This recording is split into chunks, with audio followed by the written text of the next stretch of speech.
Historical perspectives with dramatic play.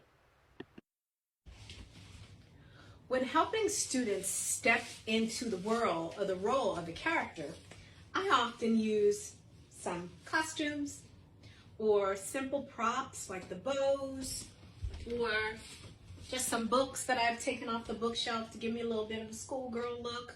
And even just the books, right? Just holding the books, feeling like someone who's walking to school, just to help us feel the character a little bit, step into the world of the character a little bit.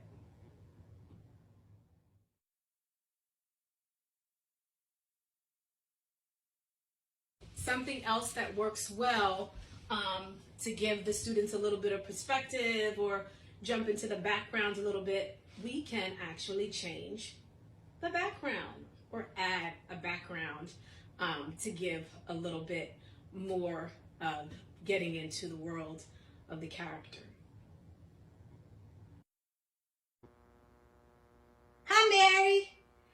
I know I ain't seen you in a while, but I've been real busy since I started my new school. And Mama and I, we get up real early every day to get ready for the marshals to come. The marshals, the U.S. Marshals, they kind of like special police officers for the government.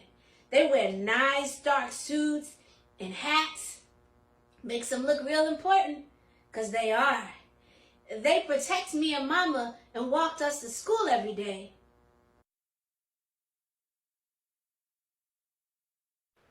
Contact Dramatic Play for workshops, residencies, and assemblies where you can discover and create your historical perspectives.